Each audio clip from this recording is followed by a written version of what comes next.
Hi friends, ಇವತ್ತಿನ video ಮೂಲಕ ಕಡಿಮೆ ಇಂಗ್ರೀಡಿಯೆಂಟ್ಸಿಂದ ತುಂಬಾ ಸುಲಭವಾಗಿ ಅಷ್ಟೇ ಕ್ರಿಸ್ಪಿಯಾಗಿ ಚಕ್ಲಿನ ಯಾವ ರೀತಿ ಮಾಡೋದು ಅಂತಂದ್ಬಿಟ್ಟು ತೋರಿಸ್ಕೊಡ್ತಾ ಇದ್ದೀನಿ. ಈ ವಿಧಾನದಲ್ಲಿ ಈ ರೀತಿಯಾಗಿ ಚಕ್ಲಿನ ಮಾಡಿ ನೋಡಿ ತುಂಬಾ ಪರ್ಫೆಕ್ಟಾಗಿ ಬರುತ್ತೆ. ಸೊ ಹಾಗಾಗಿ ಈ ವಿಡಿಯೋನ ಎಲ್ಲೂ ಸ್ಕಿಪ್ ಮಾಡದೆ ಕೊನೆ ತನಕ ನೋಡಿ. ಇಷ್ಟ ಆದರೆ ಲೈಕ್ ಮಾಡಿ, ಸಬ್ಸ್ಕ್ರೈಬ್ ಮಾಡಿ. ಸೊ ಬನ್ನಿ ಇವಾಗ ಲೇಟ್ ಮಾಡ್ದಿರಾ ಈ ಚಕ್ಲಿ ಯಾವ ರೀತಿ ಮಾಡೋದು ಅಂತಂದ್ಬಿಟ್ಟು ನೋಡೋಣ. ಚಿಕ್ಕ ಮಿಕ್ಸಿ ಜಾರಲ್ಲಿಗೆ 3/4 ಕಪ್ ಆಗುವಷ್ಟು ಹುರ್ಗಡ್ಲೆ ಹಾಕ್ಕೊತಾ ಇದ್ದೀನಿ. ಹಾಕ್ಕೊಂಡಿದ್ದಾದ್ಮೇಲೆ ಎಷ್ಟು ಸಾಧ್ಯವಾಗುತ್ತೋ ಅಷ್ಟು ಸ್ಮೂತಾಗಿ ಪುಡಿ ಮಾಡ್ಕೊಂಡು ತಗೋಬೇಕು. ಮಾಡ್ಕೊಂಡಿದ್ದಾದ್ಮೇಲೆ ಈ ರೀತಿ ಹಗಲವಾಗಿರುವಂಥ ತಟ್ಟೆಗೆ ಇಲ್ಲಾಂತಂದರೆ ಬೌಲಲ್ಲಿಗೆ ಒಂದು ಜಲಡಿನ ಹಾಕ್ಕೊಂಡು ಅದರಲ್ಲಿಗೆ ಹಾಕ್ಕೋಬೇಕು. ಹಾಗೆಯೇ ಯಾವ ಕಪ್ಪಲ್ಲಿ ಹುರ್ಗಡ್ಲೆ ತಗೊಂಡಿದ್ದೀನೋ ಅದೇ ಕಪ್ಪಲ್ಲಿ 3 ಕಪ್ ಆಗುವಷ್ಟು ಅಕ್ಕಿ ಹಿಟ್ಟು ಹಾಕ್ಕೊತಾ ಇದ್ದೀನಿ. ಹಾಕ್ಕೊಂಡಿದ್ದಾದ್ಮೇಲೆ ಈ ರೀತಿ ಜಲಡಿ ಇಟ್ಕೋಬೇಕು. ಅಕ್ಕಿ ಹಿಟ್ಟು ಬಂದು ನಾನಿಲ್ಲಿ ಪಾಕೆಟ್ ಅಕ್ಕಿ ಹಿಟ್ಟು ತಗೊಂಡಿದ್ದೀನಿ. ನೀವು ಇದ್ರ ಬದಲಾಗಿ ಮನೆಯಲ್ಲೇ ಮಾಡಿಸಿರುವಂಥ ಅಕ್ಕಿ ಹಿಟ್ಟನ್ನು ಸಹ ತಗೋಬೋದು.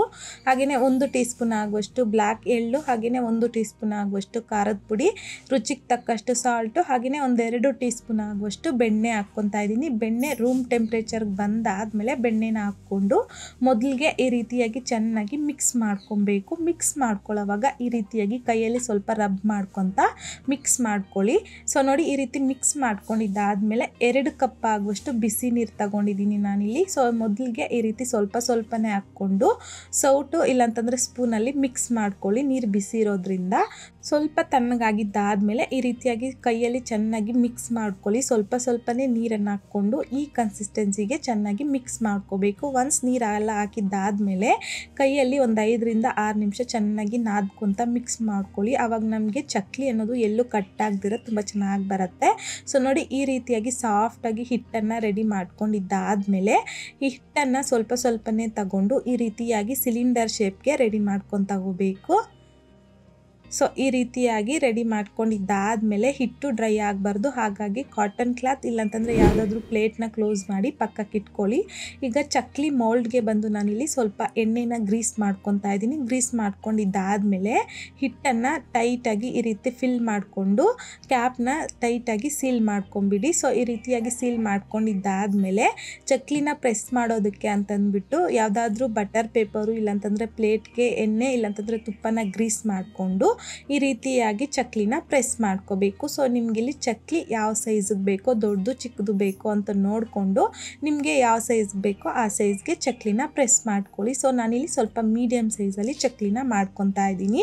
ಸೊ ನೋಡಿ, ಎಲ್ಲೂ ಕಟ್ಟಾಗ್ದಿರ ತುಂಬಾ ಪರ್ಫೆಕ್ಟಾಗಿ ಬರ್ತಿದೆಯಲ್ವಾ. ಸೊ ಈ ರೀತಿಯಾಗಿ ಎಲ್ಲೂ ಕಟ್ಟಾಗ್ದಿರ ಬಂದರೆ ನಿಮಗೆ ಹಿಟ್ಟು ಪರ್ಫೆಕ್ಟಾಗಿ ರೆಡಿ ಮಾಡ್ಕೊಂಡಿದ್ದೀರಿ ಅಂತ ಅರ್ಥ. ಸೊ ಈ ರೀತಿಯಾಗಿ ಎಷ್ಟು ಬೇಕೋ ಒನ್ ಟೈಮ್ಗೆ ಅಷ್ಟು ಚಕ್ಲಿನ ಪ್ರೆಸ್ ಮಾಡ್ಕೊಂಡಿದ್ದಾದಮೇಲೆ ಇದನ್ನು ಫ್ರೈ ಮಾಡ್ಕೋಬೇಕು. ಆಲ್ರೆಡಿ ಎಣ್ಣೆನೂ ಸಹ ನಾನು ಕಾಯೋದಿಕ್ಕಿದ್ದೆ.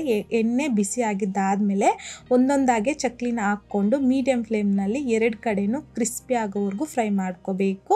ಸೊ ಒಂದು ಕಡೆ ಫ್ರೈ ಆಗಿದ್ದಾದಮೇಲೆ ಮತ್ತೊಂದು ಕಡೆ ಟರ್ನ್ ಮಾಡ್ಕೋಬೇಕು. ಯಾವುದೇ ಕಾರಣಕ್ಕೂ ಹಾಕಿದ ತಕ್ಷಣ ಮಿಕ್ಸ್ ಮಾಡೋದಕ್ಕೆ ಹೋಗಬೇಡಿ, ಕಟ್ ಆಗಿಬಿಡುತ್ತೆ. ಸೊ ಹಾಗಾಗಿ ಒಂದು ಸೈಡ್ ಫ್ರೈ ಆಗಿದ್ದಾದಮೇಲೆ ಮತ್ತೊಂದು ಕಡೆ ತಿರುಗಿಸ್ಕೊಂಡು ಮೀಡಿಯಂ ಫ್ಲೇಮ್ನಲ್ಲಿ 2 ಕಡೆನೂ ಈ ರೀತಿ ಕ್ರಿಸ್ಪಿ ಆಗೋವರೆಗೂ ಫ್ರೈ ಮಾಡಿಕೊಂಡು ಪ್ಲೇಟ್ಗೆ ತಗೊಳ್ಳೋದು ಅಷ್ಟೇ. ಉಳಿದಿರ್ತಕ್ಕಂಥ ಹಿಟ್ಟನ್ನು ಸಹ ಸೇಮ್ ಇದೇ ರೀತಿಯೇ ಚಕ್ಲಿ ಶೇಪ್ಗೆ ಪ್ರೆಸ್ ಮಾಡಿಕೊಂಡು ಮೀಡಿಯಂ ಫ್ಲೇಮ್ನಲ್ಲಿ 2 ಕಡೆನೂ ಫ್ರೈ ಮಾಡಿ ಪ್ಲೇಟ್ಗೆ ತಗೊಳ್ಳಿ ಅಷ್ಟೇ. ಎಲ್ಲ ಚಕ್ಲಿನ ಸಹ ರೆಡಿ ಮಾಡಿಕೊಂಡು ನಾನಿಲ್ಲಿ ಪ್ಲೇಟ್ಗೆ ಸರ್ವ್ ಮಾಡ್ಕೊತಾ ಇದ್ದೀನಿ. ನೋಡಿ ಎಷ್ಟೊಂದು ಪರ್ಫೆಕ್ಟಾಗಿ ನಮಗಿಲ್ಲಿ ಚಕ್ಲಿ ರೆಡಿ ಆಗಿದೆಯೋ ಅಂತಂದ್ಬಿಟ್ಟು. ಖಂಡಿತ ತುಂಬ ಸಿಂಪಲ್ಲಾಗಿ ಮಾಡ್ಕೋಬೋದು. ಕಡಿಮೆ ಇಂಗ್ರೀಡಿಯೆಂಟ್ಸಿಂದ ತುಂಬ ರುಚಿಯಾಗಿ ಅಷ್ಟೇ ಕ್ರಿಸ್ಪಿಯಾಗಿ ಈ ಚಕ್ಲಿನ ಮಾಡ್ಕೋಬೋದು. ಸೊ ಈ ವಿಧಾನದಲ್ಲಿ ತಪ್ಪದಿರ ನೀವು ಸಹ ಟ್ರೈ ಮಾಡಿ ನೋಡಿ. ಟ್ರೈ ಮಾಡಿದ್ದಾದಮೇಲೆ ನಿಮಗೂ ಸಹ ಹೇಗೆ ಬಂತಂದ್ಬಿಟ್ಟು ಮರೀದೆ ಕಾಮೆಂಟ್ ಬಾಕ್ಸಲ್ಲಿ ಕಮೆಂಟ್ ಮಾಡಿ, ಲೈಕ್ ಮಾಡಿ, ಶೇರ್ ಮಾಡಿ. ಮತ್ತಷ್ಟು ಈಸಿ ಆ್ಯಂಡ್ ಸಿಂಪಲ್ ಕ್ವಿಕ್ ರೆಸಿಪೀಸ್ಗೋಸ್ಕರ ದಯವಿಟ್ಟು ನೀವಿನ್ನೂ ಮೇಘಶ್ರೀಸ್ ಕಿಚನ್ ಚಾನಲ್ನ ಸಬ್ಸ್ಕ್ರೈಬ್ ಮಾಡಿಲ್ಲ ಅಂತಂದರೆ ಸಬ್ಸ್ಕ್ರೈಬ್ ಮಾಡಿ.